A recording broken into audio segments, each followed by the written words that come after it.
Hello friends, welcome to this video. Today we can discuss a poem by Soyinka, A Telephone Conversation. Before moving on to the poem, let's discuss about Soyinka, the Nigerian writer. Soyinka was born in the year 1934. He is a very famous Nigerian playwright, novelist, poet and also an essayist. He was awarded the Nobel Prize in Literature in the year 1986, and he was the first African to win the Nobel Prize. He was also imprisoned during the Nigerian Civil War. So, his literary works during that time were a strong criticism of the Nigerian government at that time. There was always a conflict between tradition and modernity in most of his plays. His major plays includes the Lion and the Jewel in 1959, A Dance of the Forest in 1960, then The Strong Breed in 1964, Conky's Harvest in 1964, then Death and the King's Houseman in 1975. All these are his major works. This particular poem, A Telephone Conversation, was included in the collection Modern Poetry from Africa, which was published in the year 1963, Modern Poetry from Africa. So, this is a very powerful poem that satires racism, and it is, as the title indicates, is a conversation over phone. It describes a phone call between a landlady and the speaker. The speaker is a black person, and it is about renting an apartment. Okay. So it is a kind of a conversation between an African man, okay, a black man who has come to England, and he have a conversation with a white lady about the renting an apartment. Okay. So moving on to the poem. The price seemed reasonable, location indifferent. The landlady swore she lived off premises. Nothing remained but self confession. Madam, I warned, I hate a wasted journey. I am African. Silence.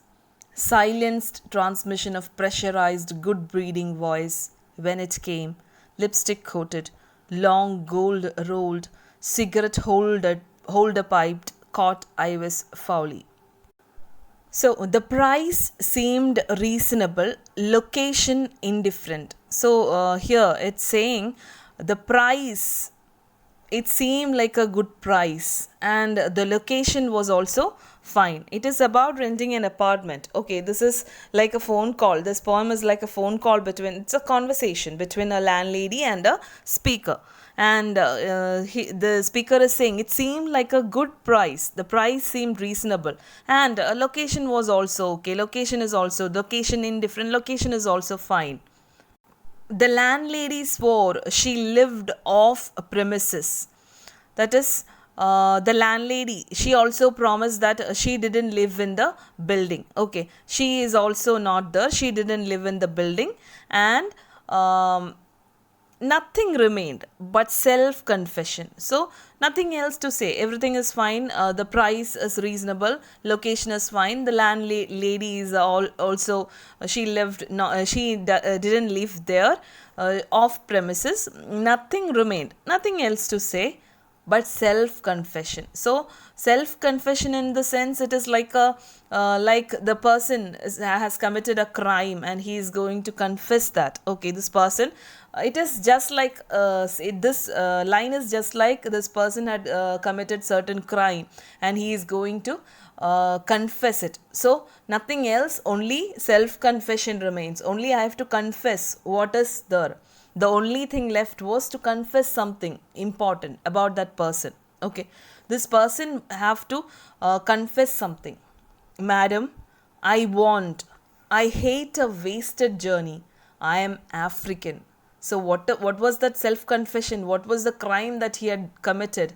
Madam, I warned, he said, I hate a wasted journey. That means I hate a wasted journey means I don't want to travel much. That means he does not want to travel there in vain. Okay, he wanted if he didn't want to waste a trip over there. Okay, I want the speaker want the landlady. I don't want to waste my time. I don't want to waste a trip over there. So that I am saying this. So I want to confess that I am an African. He is saying this just like that he had committed a crime. I am African. That means I am a black person. Silence, silenced transmission of pressurized good breeding. Voice when it came, lipstick coated, long gold rolled, cigarette holder pipe, caught I was foully. So, complete silence. There was silence on the phone. So, in that silence, he's saying, the speaker is saying, silenced transmission of pressurized good breeding. Okay, voice when it came. So, he understands that this landlady, she was in a tension. There was a tension between the landlady's prejudice and also her manners. So he understands that there was a kind of tension in tension there. Silenced transmission of pressurized good breeding. Voice when it came, lipstick coated, long gold rolled, cigarette holder piped, caught Iris foully. So, when she finally spoke, the speaker imagined that when she finally spoke, she was a kind of a person who would be wearing a thick smear of lipstick and also have a long gold coated cigarette holder in her mouth. So it sounds like that. Okay. When the voice came, it is just like that. He feels so. Then, how dark? I had not misheard. Are you light or very dark? How dark? I had not misheard. So the speaker was now in a terrible situation. He doubts whether he had misheard it because the landlady is asking, how dark? Are you light or very dark? Okay, so she is asking, how dark are you? She asked it very openly. Okay, this person, speaker, it took a second to realize that he hadn't misheard her. The landlady asked this one. Okay, she again repeated, are you light skinned or very dark skinned? How dark are you? So this person have to say, he has to confess that he whether he is very dark or light skinned. So she didn't what she asked bluntly, how dark are you? Okay. Button B, button A, stench of rancid breath of public hide and speak. Red booth, red pillar box, red double tired omnibus squelching tar. It was real. Shamed by ill mannered silence, surrender, pushed dumbfounded to beg simplification. Consider it. She was varying the emphasis. Are you dark or very light? Revelation came. So the speaker is saying she was just asking in a very simple manner whether to choose between button A or button B on the phone booth. So she was just asking in a very simple manner. Okay. But he was in such a terrible situation that he couldn't answer to that question. And he look at his surroundings. He can see a red phone booth, then a red mailbox, a red double-decker bus. So he was in a terrible confusion whether to answer or how to answer this question. Okay, what kind of situation is he now? So he didn't. He understands that it is not his thought, or he hadn't misheard it. What the lady asked. It's right. She's again asking, "Are you dark or very light?" Then revelation came. That means he realizes that the lady asked the same thing. How dark are you? Are you dark skinned or very light? So she again asked it. She again asked that question. This person, speaker, was utterly confused and very much shocked. Okay, he was very much shocked. How can he answer this? Okay, how can he answer this question? Are you dark skinned or very light? So finally, it made sense. Finally, a revelation came. He understand that this landlady was asking the same thing that he had heard. You mean like plain or milk chocolate? Her accent was clinical, crushing in its light impersonality. Rapidly wavelength adjusted, I choose. West African sepia. And as afterthought, down in my passport, silence for spectroscopic flight of fancy, till truthfulness clenched her accent hard on the mouthpiece. What's that? Conceding. Don't know what that is? Like brunette. That's dark, isn't it? Not altogether. So finally, he understands that this lady was asking about her skin color in a very simple manner. So he decided to answer it in a he decided to answer it just like this. Are you asking about my skin, whether it is the color of a regular chocolate or a milk chocolate? Are you asking just like that? Whether my skin color is like plain, regular, or milk chocolate? Are you asking like that? Her accent was clinical, crushing in its light impersonality. She clearly replied, Yes, I have asked about your skin color. I don't have any problem. I'm just asking you very clearly what was your skin color, whether it is very dark or light. Rapidly, wavelength adjusted, I choose West African sepia.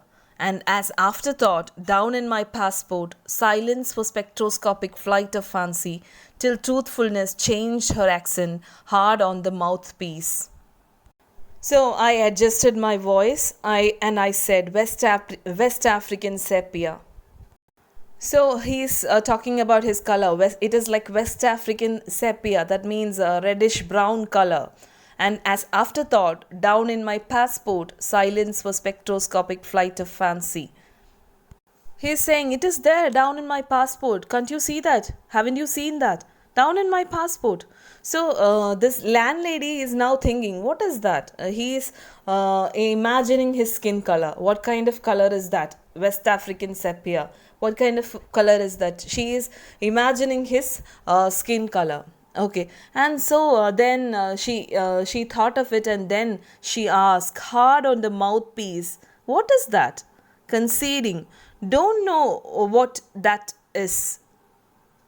So she accepts that she didn't know what that is. I don't know what West African sepia, what color that is. So please tell me, what's that? Don't know what that is. So she's ready to accept that she didn't know that color. The speaker is actually trying to mock her, but she didn't understand that, and she asked it again. What is that? Don't know what that is. So her speech, this lady's speech, is here given in capital letters.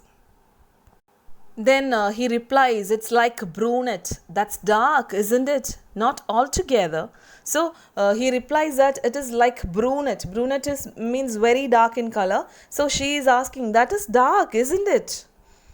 The speaker says, Not altogether. Altogether, I'm not so black. Then he is describing about the features. Facially, I am brunette, but madam, you should see the rest of me. Palm of my hand, soles of my feet are a peroxide blonde. Friction caused foolishly, madam, by sitting down has turned my bottom raven black. One moment, madam, sensing her receiver rearing on the thunderclap about my ears. Madam, I pleaded, wouldn't you rather see for yourself? So facially, I am brunette. When you look at my face, it seems to be I am a brunette. I am very dark in color. But madam, you should see the rest of me. You should see my palm of my hand, soles of my feet are a peroxide blonde.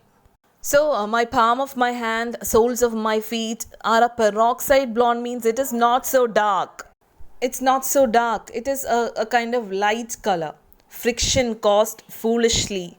Madam, he is continuing. He is saying, unfortunately, madam, all the friction because of sitting down has made my butt as black as a raven. Okay, it has made my butt as black as a raven. Okay, foolishly, madam, by sitting down has turned my bottom raven black. Then One moment, madam, one moment. Sensing her receiver rearing on the thunderclap about my ears. Madam, I pleaded, wouldn't you rather see for yourself? So he's describing all his features. Then he understands that this lady is going to hang that phone. Wait, hang on for a moment, ma'am. Please wait. Please wait. Don't slam down the phone. Please wait. Okay, hold on, ma'am. Wait. Hang on for a moment, ma'am, I said. The speaker said. Sensing that he knew that she was about to slam down the phone. Ma'am, I begged, don't you want to see for yourself? Don't you want to see my physical features? Don't you want to understand how dark is my body, or how dark is my face? You want to see that, no? Please wait, please wait. Don't slam down the phone, ma'am.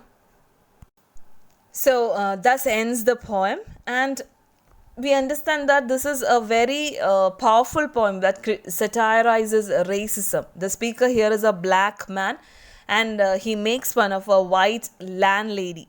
And this landlady is pleasant until she learns that the speaker is African. Okay. When she learns that this speaker is an African, she wants to know how light or dark the speaker is. So, in response, the speaker cleverly makes the landlady's ignorance and prejudice, and he made fun of that landlady. Okay, and he started describing his bodily features. This speaker, he offers a series of clever replies, and it is not just offensive, but actually the speaker is trying to make fun of this lady. This lady didn't have any problem to ask how dark or how light you are. So the speaker describes his bodily features. He says that my face is brunette. Then he describes his palms, his soles, and also this poem, it is also a powerful reply to all those racist thoughts. Okay. So this is all about this poem, a telephone conversation. Here the speaker, he talks to a landlady. He wants an apartment. He's in need of renting an apartment, and he is in a phone call between to a landlady, sorry. And this landlady is very pleasant until she learns that the speaker is an African, and from that point onwards she started questioning this man. How light are you? How dark are you? At first the speaker couldn't believe that she is asking such a question, and then he made fun of this landlady, and he talks about his physical features, and then at last landlady understands that this person is making fun of him, and so this is clearly a poem which satires racism. Okay, so I hope you understood this poem. Thank you so much for listening to this video. Thank you.